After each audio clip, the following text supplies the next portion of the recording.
bienvenue sur Les Visionnaires. Aujourd'hui, on va parler d'un sujet que beaucoup sous-estiment, alors que c'est exactement ce qui fait la différence entre ceux qui profitent d'un bull run et ceux qui arrivent trop tard. Le moment où tu te positionnes compte plus que le bull run lui-même. Acheter pendant l'excitation, ça n'a jamais fait gagner personne. Acheter avant l'impulsion, c'est là que tout se joue. Le marché crypto, aujourd'hui, se trouve dans une zone charnière. Les liquidations massives ont déjà eu lieu. Les mains faibles ont été sorties. Et ce qui reste, ce sont les projets solides, les capitaux patients et les investisseurs qui comprennent les cycles. On est dans cette phase où les prix n'ont pas encore explosé, mais où les fondations du prochain mouvement haussier sont en train de se construire silencieusement.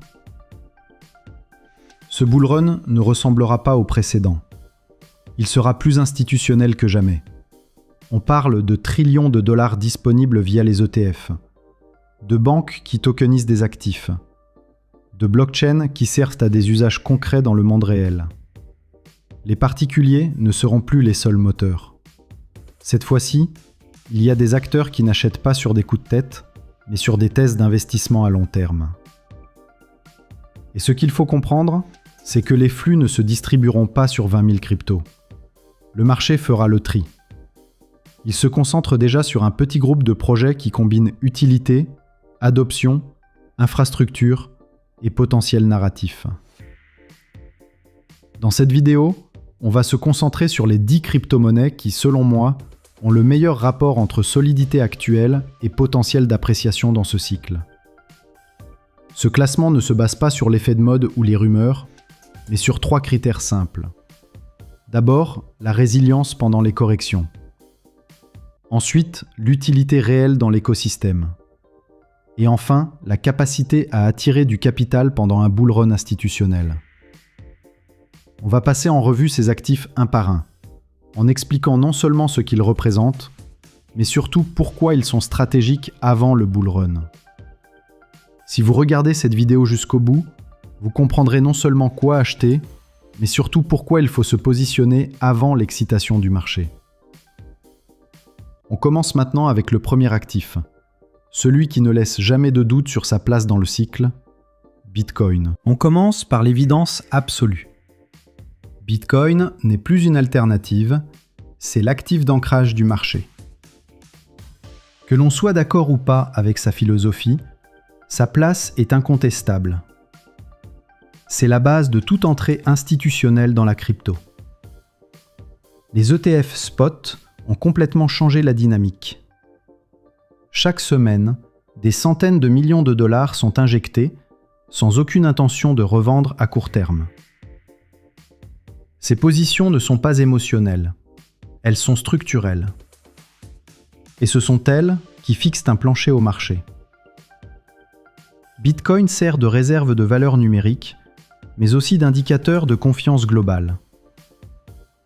Quand il monte, les capitaux se déploient vers les altcoins. Quand il corrige, tout le marché respire avec lui. Si vous comptez profiter d'un bull run, ignorer Bitcoin revient à ignorer le courant principal. Ce n'est pas l'actif qui fera les plus gros multiplicateurs, mais c'est celui qui déclenche le mouvement. Son rôle n'est pas de surprendre, mais de valider que le marché entre en phase haussière majeure. Et tant que les institutions continueront d'y entrer, il restera le socle de ce cycle. Numéro 2, Ethereum. Ethereum, c'est l'ossature fonctionnelle de la crypto. Si Bitcoin est la réserve de valeur, Ethereum est le système d'exploitation qui permet au marché d'exister. Les smart contracts, la DeFi, les stablecoins, les Layer 2, tout tourne autour de lui. Plus de 30 milliards de dollars sont verrouillés en staking, ce qui retire une grande partie de l'offre du marché. Ce n'est pas un pari spéculatif, c'est un verrouillage structurel qui renforce la pression à la hausse dès que la demande augmente. Le narratif des RWA, la tokenisation des actifs du monde réel, progresse rapidement. Or, la majorité de ces infrastructures utilisent Ethereum ou des Layer 2 connectés à Ethereum. C'est un point important. Même si un autre projet prend de la visibilité, la base reste Ethereum. Dans un bull run, Ethereum agit souvent comme un relais. Quand Bitcoin lance le mouvement, Ethereum amplifie le flux et sert de passerelle vers les altcoins plus dynamiques. Vous ne pouvez pas ignorer ETH dans une stratégie sérieuse. Numéro 3, Solana, Sol. Solana est un exemple intéressant de résilience narrative. Il y a quelques années, le projet était critiqué pour ses interruptions réseau. Aujourd'hui, c'est l'une des blockchains les plus utilisées par le grand public.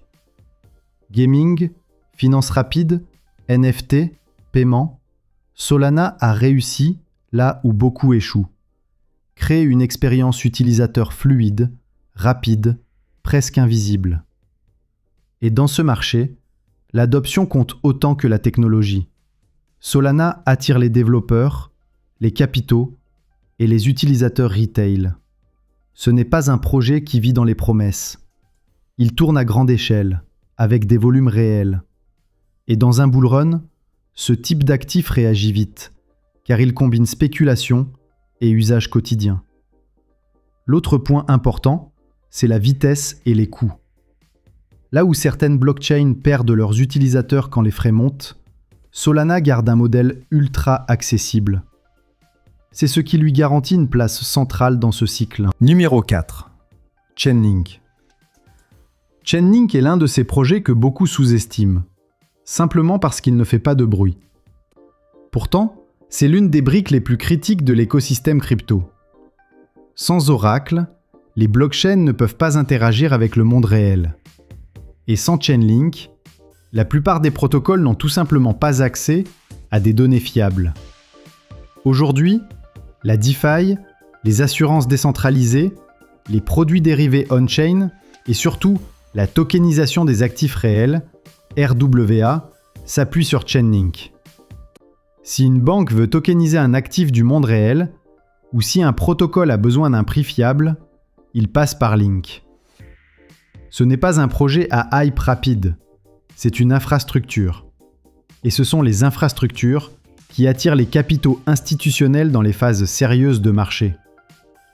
Quand le bull run s'enclenche, les investisseurs cherchent les projets indispensables. Chainlink fait partie de cette catégorie. Son rôle dans les données off-chain et la standardisation des flux financiers est ce qui lui donne ce potentiel explosif une fois que la demande institutionnelle s'accélère. Dans un bull run, Link ne suit pas les autres. Il se repositionne au centre du flux. Numéro 5. BitTensor. BitTensor, c'est la rencontre entre deux dynamiques majeures, la blockchain et l'intelligence artificielle. Là où beaucoup de projets se contentent de surfer sur la thématique IA, Tao propose une vraie utilité. Un réseau décentralisé où les modèles d'IA peuvent être entraînés, évalués et récompensés. Ce qui rend ce projet intéressant dans une optique de bull run, c'est sa capacité à attirer un capital différent de celui du marché crypto classique. La demande pour l'intelligence artificielle n'est pas cyclique comme celle des altcoins. Elle progresse indépendamment des phases de marché. Tao a déjà prouvé qu'il pouvait résister aux corrections sans s'effondrer comme les autres. Sa corrélation est différente, et dans un portefeuille long terme, il joue un rôle d'actif à la fois technologique et... Numéro 6. BNB. BNB est l'un des actifs les plus pragmatiques du marché. Il ne repose pas sur une promesse, mais sur un écosystème massif, utilisé quotidiennement par des millions de personnes. L'échange Binance, malgré les controverses, reste le point d'entrée principal pour une grande partie du monde. Le token BNB est utilisé pour réduire les frais, accéder à des launchpads, interagir avec la BNB Chain et alimenter un réseau DeFi qui reste l'un des plus actifs en volume. C'est un actif moins médiatique, mais extrêmement solide. Dans chaque bull run, il suit mécaniquement la hausse de l'activité parce qu'il est directement lié à l'usage réel de l'écosystème. Ce qui distingue BNB, c'est que même sans euphorie, il garde de la demande. Et quand les capitaux reviennent, il fait partie des projets qui absorbent le flux très tôt dans le cycle. Son potentiel ne vient pas d'une promesse future, mais d'une présence déjà établie. Numéro 7, Avalanche. Avalanche s'est imposée comme l'une des blockchains les plus sérieuses pour l'adoption institutionnelle. Là où d'autres projets jouent sur la rapidité ou le marketing, Avax a choisi un positionnement plus stratégique. Être la blockchain utilisée par les entreprises, les banques et les institutions qui tokenisent des actifs réels. Son architecture permet de créer des sous-réseaux indépendants, adaptés à des usages spécifiques. C'est exactement ce que recherchent les acteurs traditionnels. Utiliser la blockchain sans être mélangé au reste de l'écosystème. Les premiers partenariats existent déjà, et c'est dans les phases de marché haussier que ces initiatives prennent de la valeur. Avalanche n'a pas explosé récemment, et c'est précisément ce qui en fait une opportunité avant bull run. Le potentiel est intact, l'infrastructure est en place, et la demande institutionnelle ne fait que commencer. Dans un cycle haussier, ce type d'actif réagit souvent avec un décalage, mais avec puissance. Numéro 8, Arbitrum. Arbitrum est aujourd'hui le layer 2 d'Ethereum le plus utilisé. Les volumes qui transitent sur le réseau sont considérables, et les applications continuent de migrer vers lui. C'est la réponse concrète au problème de scalabilité d'Ethereum, sans s'en éloigner. Ce qui fait la force d'Arbitrum, c'est qu'il ne parie pas sur le remplacement d'Ethereum, mais sur son extension naturelle. Si le bull run provoque une hausse d'activité sur Ethereum, les frais monteront, et les utilisateurs se tourneront massivement vers les layers 2. Arbitrum sera l'un des principaux bénéficiaires. Ce n'est pas un projet à la mode, c'est un outil de marché. Son utilité est immédiate, mesurable et observable dans les flux. Et dans un cycle haussier, les infrastructures qui réduisent les coûts et améliorent l'expérience utilisateur captent très rapidement l'attention et les capitaux. Numéro 9, Sui. Sui fait partie de ces nouvelles blockchains qui ont choisi une approche différente. Optimiser l'expérience développeur, la vitesse d'exécution et la scalabilité dès le départ. Là où d'autres projets cherchent à corriger leur limites. Numéro 10, Monero. Monero occupe une place à part dans ce classement. Contrairement aux autres projets, il n'est pas porté par une hype technologique ou institutionnelle, mais par une réalité immuable, la confidentialité. Dans un marché qui devient de plus en plus régulé, surveillé et centralisé, Monero reste l'alternative pour ceux qui veulent des transactions privées, non traçables et résistantes à la censure. C'est un actif qui n'a pas besoin d'annonce ou de partenariat pour exister. Chaque cycle haussier montre le même phénomène.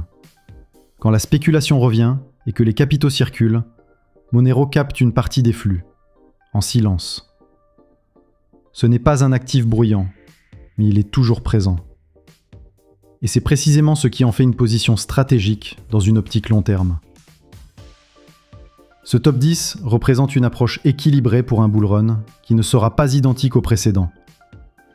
On y trouve des fondations, des infrastructures, des catalyseurs technologiques et des projets à fort effet multiplicateur.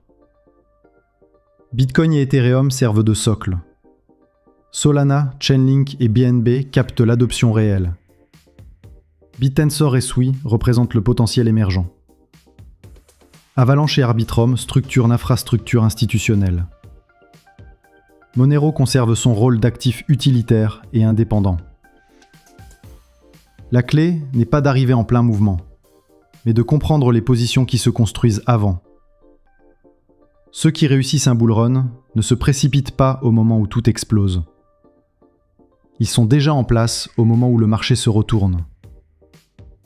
Dans les prochains mois, la tension va crescendo, la liquidité va revenir et les récits vont se renforcer.